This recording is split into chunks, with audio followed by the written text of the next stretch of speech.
Hey everybody, once again it's the old Biker Chess 2 coming back at you for another game review just before we get to our next set event, which is coming up on Wednesday. I hope you will make it. Today's review is going to be the story of a classic battle, like the Army-Navy game on the chessboard. That's right, we're coming up against two titans in the battle who decided that they gotta see who's the best. Constantly gotta, when you get the two toughest kids on the block, you know they're gonna meet. You know they're gonna throw down. Someone's gotta win. So here we got a perfect example of that. And one of the other things that you wanna go into this game looking at is knowing the final goal and knowing how to reach it. Everybody always studies, I got to know all the moves in the opening and I got to do this and that. But I'm telling you, you can't drive a car to the final destination if you don't know how to get there. My dad once gave me the keys. He goes up there, he says, there you go. I says, great. He says, can you start it? Yep. All right, sure. Well, I don't know what I'm going to do. That's exactly right. You need to know how to clinch the deal. A salesman knows how to sell it and close that deal. A famous boxer knows how to give the knockout punch to put him down. Well, right here, we're going to see about that. And it's a great game against two former opponents that are coming back together again. You got Mike the Navy Lennox. And of course, against Dennis the Destroyer, representing the Army. I have seen a lot of games that we have been playing out here before, and let me tell you something. This one's going down in the books. Again, one of those games where you got to ask yourself, what was I thinking? Anyway, let's get going up there. And this one, I think you're going to really kind of enjoy it. So we started off out here again. Let's give you the setup here again. It's our weekly vets, ChessVets game 5 with 5-second increment event. Remember, you don't have to be a vet, but don't you wish you were one? And you can do it. We got Dennis the Destroyer, representing the armed forces, the Army. We'll be doing white today, with the Navy coming in for old Mike and the black pieces. Let's see how it goes. Now, I'm sure that these guys, they knew it was going to happen. So, they've probably been preparing one another. We'll see how. Well, it's going to start it off out there. Go there. The Destroyer opens up with E4. Black comes back with E5. Fighting for the center. Gotta love it. Coming back, Knight F3, Knight C6. Could we have a Ruy Lopez? Notice classical movement. Everything going out there looks good. Bishop to C4 for the Army coming in. I love the way that move is just a classic move. This looks like it could start. I thought it would be a Ruy Lopez. Looks like now it could be a Gucco Piano. This has got a lot of possibilities. I love it. Now notice out here that he did really good. In the first, we're at only a move number 3. He's already cleared out both of his pieces on the minor pieces onto the board. The bishop striking powerfully upon the F7 pawn and cutting right through the 4 squares where we want to try to fight for control, and made a clean move for his king to castle and protect itself. Love it. Got to keep going. Black decides, I've seen some nasty tricks before. Can't trick the Navy too much. Nope, been around the block, around the world. Seen a chessboard in every port. He plays H6, wants to stop white from bringing his pawn up there to his knight up to the G5, and then both the knight and the bishop whack on that F7 pawn, get a fork or one of the fried liver attacks. But you can't fool Mike. He's doing well. Coming back, white decides king safety. He is following the major principles, and he is doing a great job. Black comes out and brings his knight from the F square, F8 to E7. Probably supporting an E5 break up through the middle. I mean, looking really good right here, right now. Now, as we check the notation up there and say, were these moves played before? I can almost guarantee you up there that they were. These moves right here were played in a game by people of master strength or greater, by Vahap Chanal, playing black at Alexandra Motovlov. Again, I'm sorry I butchered the names. I just don't do well with that. These guys out here were playing the exact same game in a blitz tournament that was happening in 2018. So, cutting edge moves. I got to admit, from the moves that I'm seeing right here, totally pleased with what these guys are doing. Following the basic rules, going for the strong foundations. Man, what more could you want? Let's take a look and see what more we could want, huh? Okay, back to the notation. Coming back, white decides, man, develop pieces. That's right. Pawns hold territory, but pieces win the battle. Black comes out there and is using a lot of... Mike he's doing a lot of prophylactic stuff. Now, it's good to do that. Take away squares where your enemy pieces can encroach upon your side of the camp. Coming out there, wow, Destroyer is you could see the bloodlust just starting to build. The veins in his head just gonna thunk, because he's opening up. I mean, D3 opens up his other bishop to go along from the C1 to the H6 file.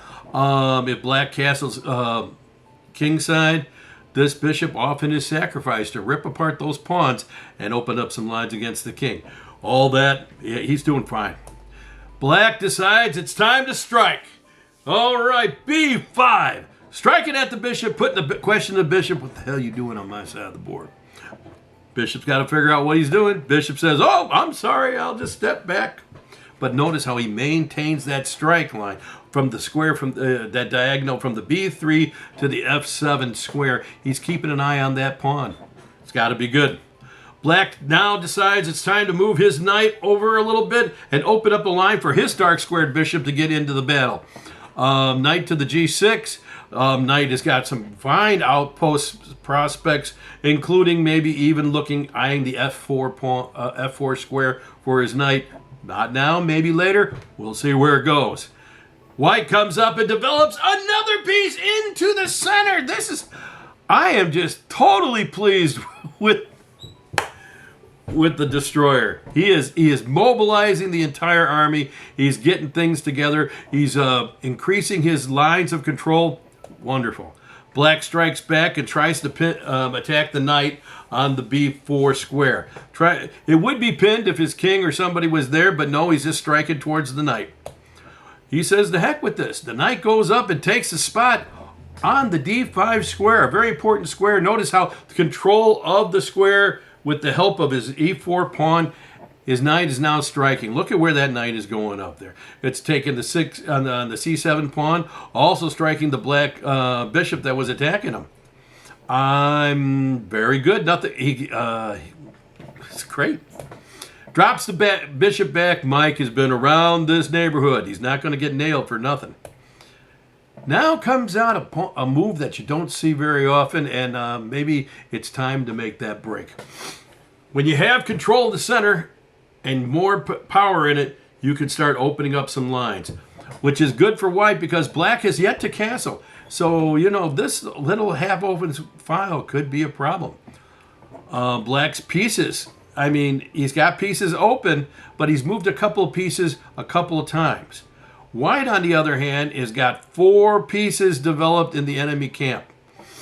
He's now striking towards the center. Now, the one pawn that the pawn that he's trying to attack, the E5 pawn, is defended twice, but it is attacked twice. Wow, this is going to be something. I'm telling you, it's a possibility. The possibilities are there for the Destroyer to come and give you, boom, right in the jaw. I love it. And then down goes Frazier. Oh, let's see where we're going. Coming back, black decides, hey, getting a little hot in the kitchen, time to go into the other room. He castles very good. Brings the queen up to D3. The Destroyer has got bloodlust pounding in his eyes. Now, let's take a look at that. I mean, he's maneuvering up, but usually you don't want to bring the queen out too early. It can be harassed by other pieces, so which kicks your queen around because you don't want to lose it for nothing, right? All right. Black decides, I'm going to have to defend that pawn a little bit more. Why? Because he wants to open up his light squared bishop, and he wants to give his knight, either one of them, a chance to move. Both of them were tied down to the defense of the pawn on e5, but now that he's brought in his backup, his other pawn, one of the knights, if not both of them, are free to go and start a little bit of maneuvering themselves. Notice also here, Black has got a nice breakthrough attack to consider with a pawn to f5 with the backup of the rook, the light squared bishop, and if he drops his other knight back down to the e7, we got 3 or 4 pawns. This might break up the center and cause a lot of heartbreak for somebody. We'll see how it goes. Continuing on, White answers with, I'll see your pawn and raise your rook. Boy, this could be something. I mean, we're talking exchanging the pawns, opening up the half queen file, and he's got a battery coming right down, this little X-ray attack coming down towards the square of the queen. Man, things are looking really nice. I enjoy this game. He brings the knight and attacks White's queen. Let's look at this. The knight's attacking the queen. He's attacking the other knight, and he's attacking this pawn on the c2 and the a2. But pawn on c2, a2 are guarded by the bishop. The knight is guarded by the pawn. The queen, this is one of those harassing kind of attack things. You know, where he says, you know, you're not going to stick around because this little guy's coming after you. He's stacked with dynamite. Go blows up all over you. So, you know, what's he going to do? We'll see. Normally, I would think this would be a great time to exchange that knight. Knight takes knight. Bishop comes up. You can kick it with a pawn. You got some more space. It looks good. No, he moves the queen. Queen to c3. That's kind of a difficult plan right there. That's a little something. So, I mean, if we're looking at this, what? His knight could take Black's knight? No. Then he would just be even money. What if his knight goes back to... No. He'd just snatch up that knight. Woo! That could be something. Yeah. Could the knight maybe take a pawn? This is something. I think, you know, I thought queen 3, right? The c3 was going to be kind of... Why would you throw your queen inside of a discovered attack unless that discovered attack doesn't protect anything? Wow, I'm telling you, the destroyer's coming for you, baby. Grab him by the throat. Bam! I love it. This is getting good. I love it. Okay, continuing on. Black decides we got to kick up a pawn up here. Now comes this. This could be something here. Could the oh man. Okay, now the knight can move away, but the queen is protected is now protecting the bishop, so no little free maneuver right here. Plus, your knight's getting kicked. Destroyer's probably going. You can see the wheels turning in him. He decides, I'm gonna take the e5 pawn. This could be problems. This could be problems. Now that knight can take his knight on d5, gets an open attack against the queen. Queen could go somewhere, and the knight can just kind of keep on. Maybe it gets a free piece out of the a couple pawns at least. Wow, we'll see how this discovered attack goes. Black decides, I'm taking the shot. Knight takes a2. Queen's got to do something. He just can't sit there. Can't take the bishop. He'll get smashed himself, so he can run away. That might be silly. All right. He's got some options. He might be able to power his way through. Let's see what he does. Holy Christmas. We see knight takes f6 check. Is that something? Or knight to f6. Was something there? Hang on for it. No, nothing was there. He just sacrifices the knight. to give a check. I'm not sure about that one. Queen ain't going to take it. It's protecting the bishop. But something's got to take it. It looks like it's going to end up being the pawn. He could move the king, but I don't think so. He takes it with the pawn. White's got to come up with something. Queen takes pawn. Okay, now let's add up the thing. White moved the knight, sacrificed himself for nothing for a check, although he did screw up his pawn structure a little bit on the king side, opening up a line against the black king. White's queen is out of danger and still striking towards the center and towards that rook on A8. Black throws up his queen, figuring, how about a queen trade? How about we just take your rook and say, no, the destroyer smacks him again. Wow, I am so impressed with the destroyer he's coming out here. Black decides, I can't let the queen live. Queen's got to take back. The bishop goes, domini, domini, bam! Smacking the queen. Man, Black's got 2 bishops. White's got 2 bishops. The queens are off the board. The pawns are in a state of kind of confusion right now. The battle's getting kind of nutty. I love it. But Black has also got a knight sitting on the A2 that's being attacked by the bishop. Hope he doesn't leave it hanging. I don't know. Sometimes it gets a little crazy. You know, when that bloodlust starts pounding in you. Oh! White decides to strike in the center. Why don't you just take the knight? I don't know. He sees something going. We'll see. Black sees this is a perfect opportunity to get the flying fickle finger of fate out of there. Get that knight going. I can use my knight somewhere else. White brings up the rook, strikes at the white bishop, who immediately takes the e-pawn. Oh, man, this is going to be something. Can Black finally decide maybe jump on the knight and double up White's pawns? Or how about the knight and the bishop jumping on the c2 pawn? He wins the pawn. Oh, man, White says, I better bring a knight. Brings back the knight, opens up the f pawn to come charging up through here. Maybe even kick the bishop, and plus adds additional defense to the c2 pawn. Very good. Coming back, Black strikes, takes the pawn on the e5, and now threatens his attack threatens an attack on the rook. He brings his knight to. This is insane. You can see that the destroyer is just. You can see he's getting that loon. Them eyes start rolling. And he just goes. He's right now attacking the rook. Bishop takes. He could take, let's see, if he takes with the pawn, bishop takes back, check. King got to go back. I'm not sure exactly where that's going from here. But what do you do when you're fighting a destroyer? Coming back, he brings the rook down. He is bringing up so much power upon the c2 pawn, but he doesn't care if the knight stays there. The destroyer, maybe he's getting in that battle lust mode. Well, that's all I can say. He brings back the rook, figuring, well, maybe I should protect him. The bishop goes back to protect the pawn. The knight comes back, attacks the bishop.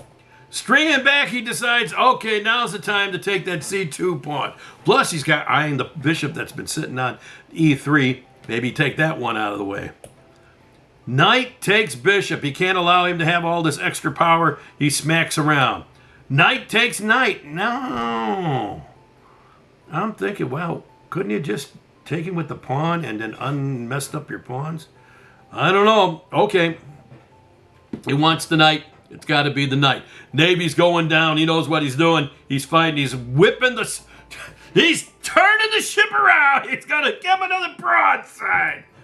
Rook takes the pawn. Rook comes up and defends his last pawn because now the destroyer's got a couple pieces pointing in on the f7 pawn. Bishop takes. Rook takes. Rook takes. Why didn't you take the knight? That would have been a fury piece. Oh, man. Okay, he didn't take it. King takes the rook, so the rooks are gone. We've got 2 knights and a bishop versus a rook and a bishop. Whoa, bloodlust pounding in the head of the destroyer, Dennis. The knight takes the bishop. He checks. Oh, gosh. This is what I'm telling you. Calculation. You got to do the math. Rook to c7. Normally, a nice check. That'd be great. But the bishops are powerful. They strike long-range artillery. And, wow. This could turn the battle real quick. And, oh! He called his bluff. He called his bluff. Oh, my gosh. Rook comes up and checks away. At least he got out of the attack. King up. Now, here what I want you to look at now. Look at this situation up here. Black right now has 3 pieces to White's 1 piece. Black has got 1 piece, the knight, still under attack. White could hit this pawn. He got that one. If the king ever moves, say he does. That knight needs to be guarded by somebody, which probably has to be the king. Oh, man. Black had the opportunity of taking the rook, but he missed it. And the destroyer feels maybe obligated to give him back his knight. But no, he says, I'll give you my knight. Let you have it. Wow.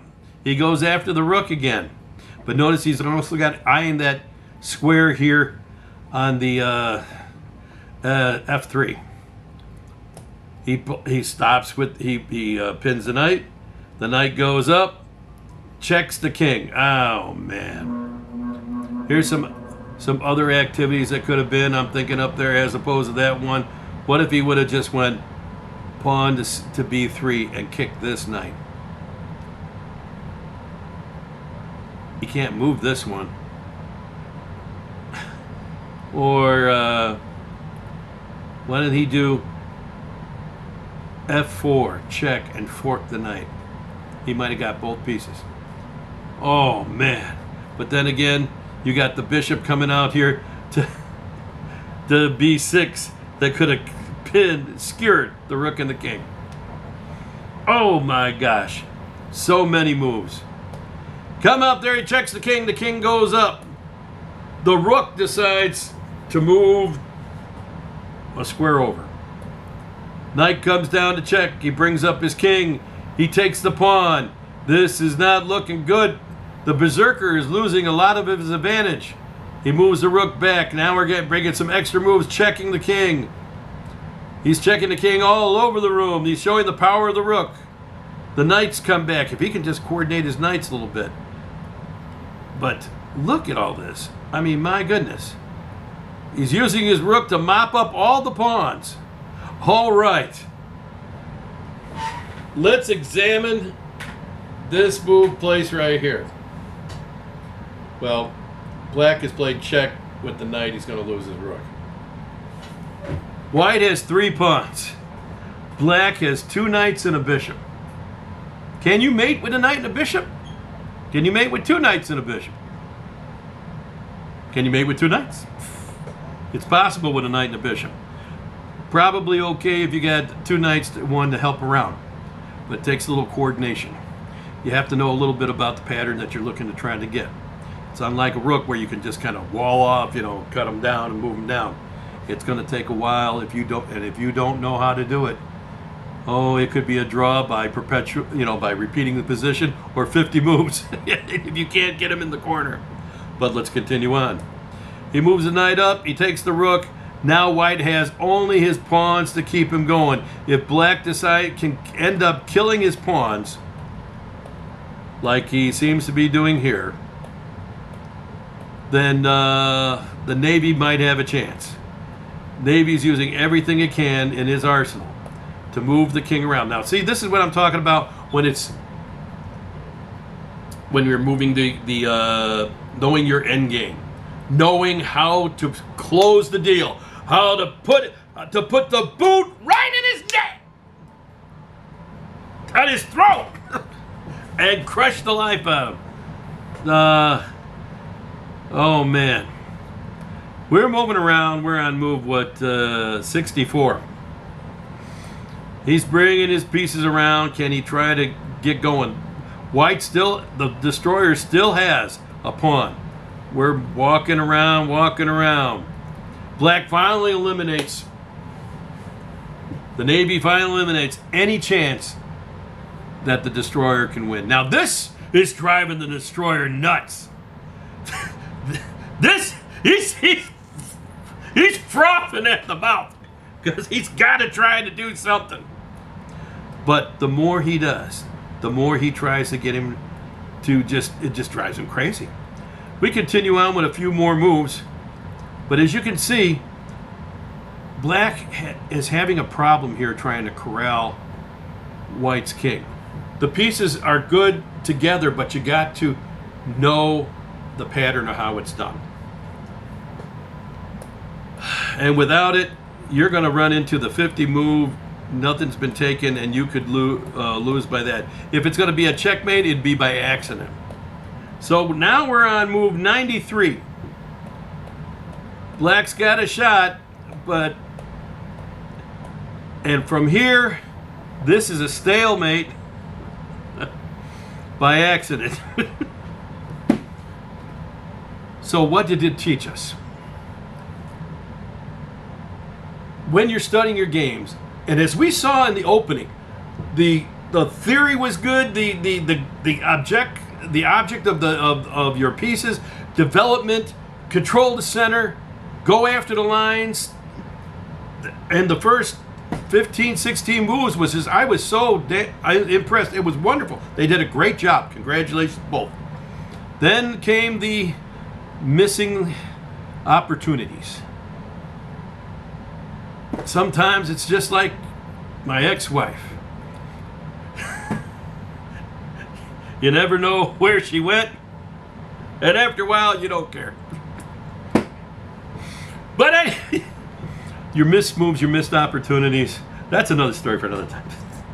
But missed opportunities and knowing how to end the game with the proper checkmate. Now, this is an opportunity for you to examine your abilities to learn a checkmate pattern that you don't know. If you haven't done so already, find it. It's on YouTube. How to mate somebody with a bishop and a knight. Look it over, learn it. You never know. A game like this is where you could win. So guys, like the biker chess dude tells you all the time, keep the rubber side down, shiny side up, and the pieces on the board.